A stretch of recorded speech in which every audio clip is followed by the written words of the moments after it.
जालन्यातील hotel व्यावसायिकांनी आज जिल्हाधिकाऱ्यांची भेट घेतलेली आहे। खरं तर कमर्शियल गॅस पुरवठा जो आहे तो ठप्प करण्यात आलेला आहे, तो सुरळीत करावा या मागणीसाठी आज हॉटेल व्यावसायिक जे आहेत ते जिल्हाधिकाऱ्यालयावरती धडकलेले आहेत। त्यांनी निवेदन देखील दिलेत। काय त्यांच्या मागण्या आहेत आपण त्यांच्याकडून जाणून घेऊया। आज जिल्हाधिकाऱ्यांची तुम्ही भेट घेतली, काय मागणी होती तुमची प्रमुख? सध्या आम्ही जितके हॉटेल व्यावसायिक जालना शहरामध्ये जिल्ह्यामध्ये आहे जवळपास 300 ते 400 पर्यंत।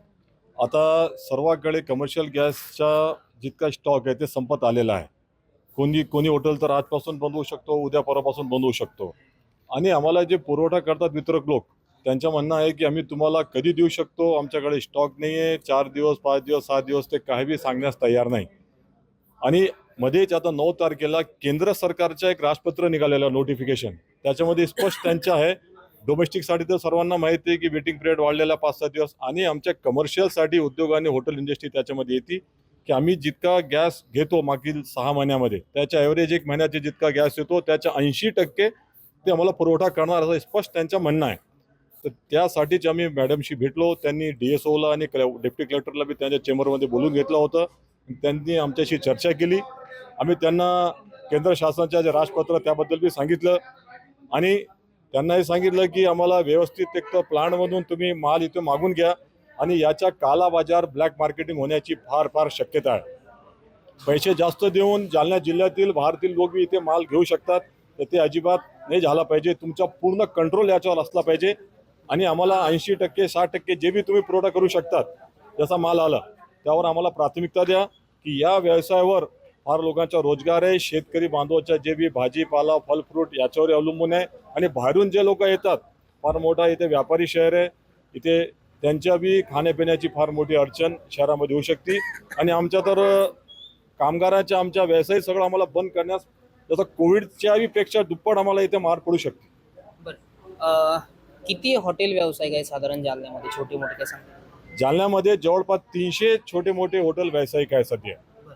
आता याचा पुढचा परिणाम काय होऊ शकतो आणि तुमचं पुढचं नियोजन काय असणार आहे? पुढच्या परिणाम म्हणजे जसं मी सांगितलं, आजपासून काय हॉटेल बंद पडू लागले, उद्या परवापासून सगळं हॉटेल बंद, गॅसने तर सगळं हॉटेल बंद होणार। आम्ही आजपासूनच आमच्या जे मेनू आहे ज्यामध्ये कमी गॅसवर जे आम्ही पदार्थ बनवू शकतो तेच पदार्थ आम्ही हॉटेलमध्ये ठेवू लागलेलो आहे। तंदूर कोळशामध्ये जे आयटम जास्त होतो त्यावर जास्त जोर देऊ लागलेला आहे। पेंट्री आयटम आम्ही सगळे इंडक्शनवर आम्ही बनवण्याच्या आजपासून तयारी सुरू करून ठेवलेली आहे। बरं, या सगळ्या संदर्भात जिल्हाधिकाऱ्यांचं तुम्हाला काय उत्तर आलं? जिल्हाधिकारी या सर्व बाबीशी इतके अनभिज्ञ होतात, पण त्यांनी आज सगळी माहिती घेतली, आणि त्यांनी DSOला डिप्टी कलेक्टरला स्पष्ट त्यांनी सांगितलं की जितका होऊ शकता तितका माल तुम्ही जालना जिल्ह्याला मागून घ्या कमर्शियल, आणि त्याच्या ब्लॅक मार्केट बिलकुल नाही झाला पाहिजे।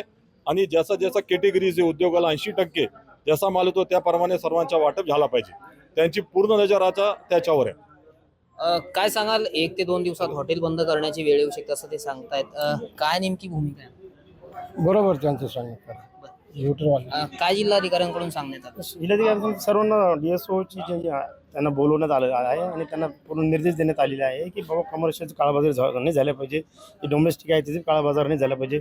परंतु आमच्या जालन्यामध्ये जेवढे हॉटेल्स आहे त्यांच्यावर प्रत्येकावर 25-25, 30-30 कर्मचारी आहे।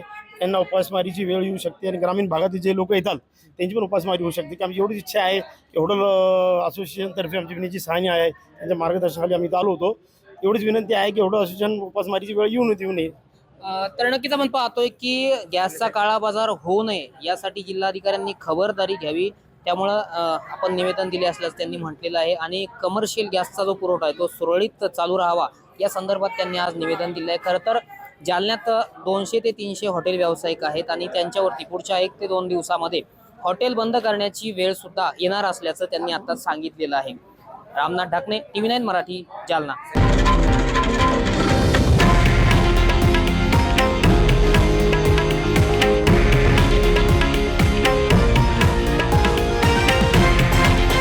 हे आहे देशातील नंबर 1 न्यूज नेटवर्क, आणि आपण पाहत आहात TV9 मराठी, एकमेव।